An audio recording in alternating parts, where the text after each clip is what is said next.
전설의 현장을 찾아서 오늘은 병자호란의 아픔을 간직하고 있는 남한산성을 찾았습니다. 제 아래쪽에 보이는 것이 산성의 서문인 우익문인데요. 저 우익문 건너편 저쪽에 보이는 산등성이 어딘가에 전설적인 명당 낙묘아트가 있다고 합니다.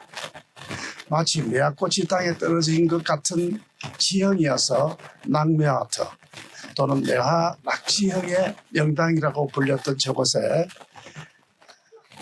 큰 무덤이 있었다고 하는데요. 오늘은 낙묘아트라고 불린 전설적인 명당에 대한 이야기를 소개해 드리겠습니다.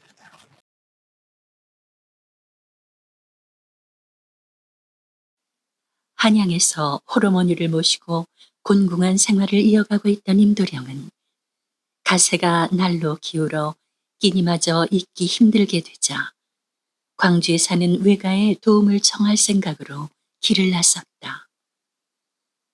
광나루에서 배를 타고 강을 건너 송파나루에서 내린 그는 허기진 배를 움켜쥐고 남한산 기슭으로 올라섰다.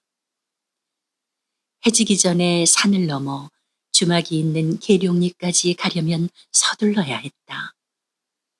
그러나 낯선 산길인데다 수목이 울창해 좀처럼 길을 찾기가 힘들었다.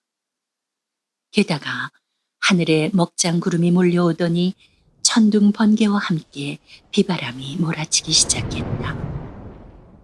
임도령은 한시바삐 산속을 벗어나야 한다는 생각에 죽으림을 다해 수풀을 헤치고 나갔지만 어느새 날조차 저물어 한치 앞이 보이지 않았다.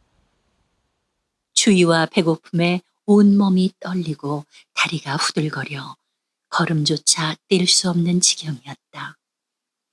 그때 멀리 수목 사이로 반짝이는 불빛이 보였다.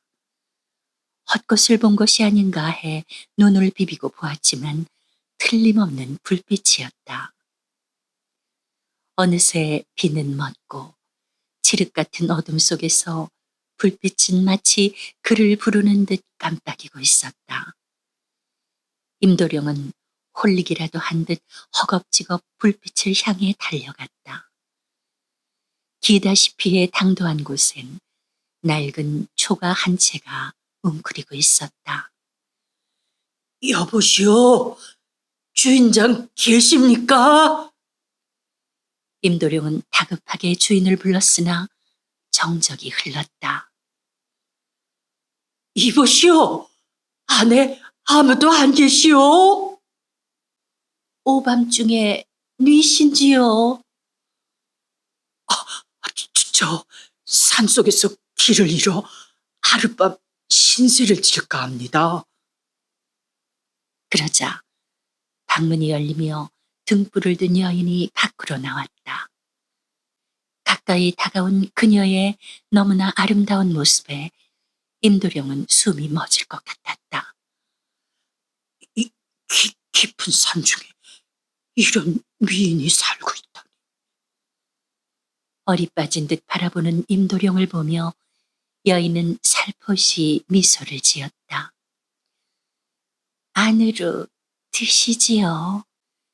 임도령은 요염한 여인의 미색에 끌려 두근거리는 가슴을 안고 따라 들어갔다. 밖에서 보는 것과는 달리 방 안은 깨끗하게 단장이 돼 있었다. 꽃병풍이 둘러쳐진 방 아랫목엔 비단 금침이 깔려 있어 마치 신방처럼 은은한 분위기가 풍겨왔다. 먼 길 오시느라 시장하실 텐데 우선 요기부터 하시지요.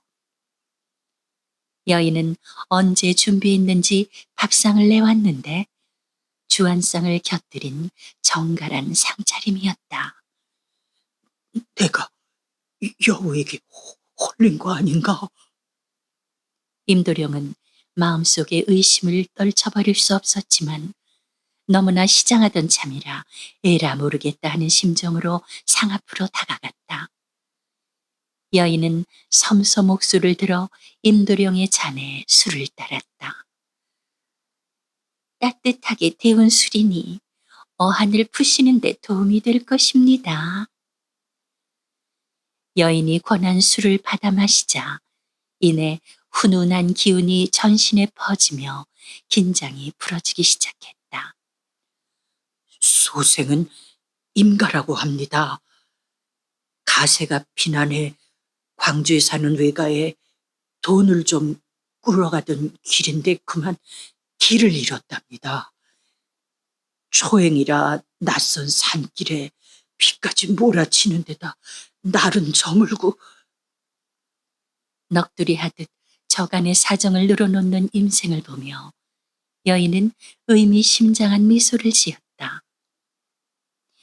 오늘 밤 소녀와 도련님의 만남이 모두 옥황상제께서 점지해준 인연이 아닌가 합니다. 예? 옥황상제라니요? 도련님이 산중에서 길을 잃은 것도 천둥번개와 비바람이 친 것도 모두 옥황상제께서 우리를 맺어주기 위해서 행하신 일이랍니다. 에이, 그럴 리가. 임도령은 믿기지 않는 눈빛으로 여인을 바라보았다. 소녀는 오랜 세월 동안 좋은 배필을 만나게 해달라고 옥황상제께 빌었지요. 오늘 밤 도련님을 제게 보내주신 건 그분의 뜻이랍니다. 여인은 간절한 눈빛으로 임도령을 바라보았다. 도저히 거부할 수 없는 눈빛이었다. 마음 한구석 불안한 마음을 떨칠 수 없었지만 임도령은 여인이 이끄는 대로 합한 줄을 연거푸 마시며 그녀를 안고 비단 이불 속으로 들어갔다. 도련님을 애타게 기다렸어요. 긴 세월 동안.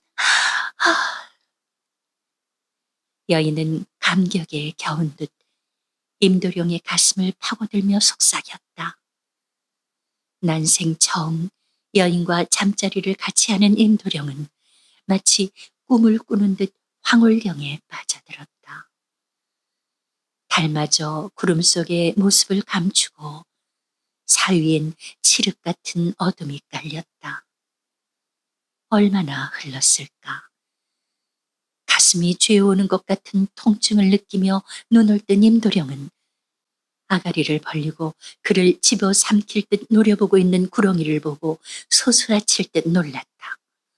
몸부림을 쳐봤지만 구렁이가 전신을 감고 있어 꼼짝할 수조차 없었다. 이제야 알겠느냐? 내 본 모습을.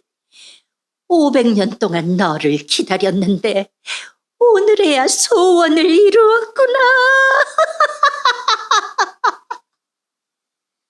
구렁이는 갈라진 혀를 날름거리며 사색유대 떨고 있는 임도령의 볼을 핥았다. 동정남의 심장을 취해야 내 또다시 500년의 삶을 연장할 수 있을 터. 고맙구나. 나를 위한 재물이 되어주어서. 구렁이는 날카로운 동리를 드러내며 단숨에 그를 물어죽일 듯 다가왔다. 비명을 지르며 눈을 떠보니 꿈이었다. 이마에 식은땀이 흐르고 있었다. 그때 여인이 다가와 그에게 속삭였다. 악몽을 꾸셨나 보군요. 자, 가실 때가 되었으니 일어나십시오. 가다니요?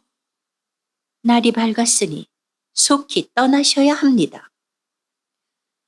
영문을 몰라 하는 임도령을 서둘러 깨운 여인은 장롱 서랍에서 보석함을 꺼내와 임도령 앞에 내밀었다. 제가 소중히 간직해온 폐물입니다. 이거면 한평생 곤궁하게 살지는 않으실 겁니다. 자, 어서 가지고 떠나세요. 왜 다시는 안 볼 사람처럼 그러시오. 어젯밤과는 너무나 다른 여인의 태도에 임도령은 섭섭한 마음을 금할 수 없었다. 아무것도 묻지 마시고 속히 떠나세요. 절대로 되돌아와서는 아니 됩니다. 거듭되는 여인의 재촉에 임도령은 어쩔 수 없이 패물함을 받아들고 쫓기듯 방을 나설 수밖에 없었다. 네, 이 길로 곧장 가서 어머님께 혼인 허락을 받아가지고 오겠소. 내키지 않는 발길을 떼어놓는 임도령을 배웅하며 여인은 다시 한번 다짐을 두었다. 뒤 돌아보지 말고 앞만 보고 가세요. 절대 되돌아와서는 아니 됩니다. 여인의 매정한 태도에 화가 난 임도령은 아무 대답 없이 그곳을 떠났다. 얼마 안 가 어젯밤 길을 잃고 헤매던 산길이 나타나자 이대로 가버리면 그녀를 영영 만나지 못할 거란 생각이 들었다. 안 돼, 안 돼. 그럴 순 없어. 임도령은 그토록 달콤하고 황홀했던 간밤의 사랑을 떠올리며 절대 돌아오지 말라던 그녀의 경고를 무시하고 발길을 돌렸다. 그녀에게 나쁜 일이 닥쳤을지도 모른다고 생각하니 마음이 급했다. 임생은 초조한 마음을 안고 허겁지겁 달렸다.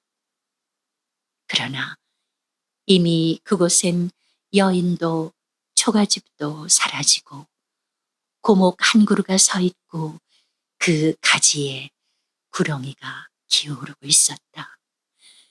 네, 이런 모습을 보이기 싫어 그토록 말렸건만 왜 돌아오시었소? 왜?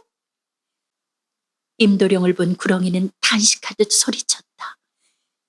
이제와 무엇을 숨기고 감추리요? 나는 500년 묵은 암구렁이요.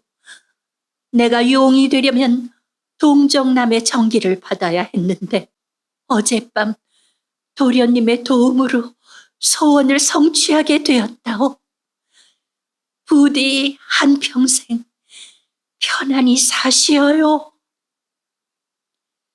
임도령은 너무 놀라 입을 뗄 수조차 없었다.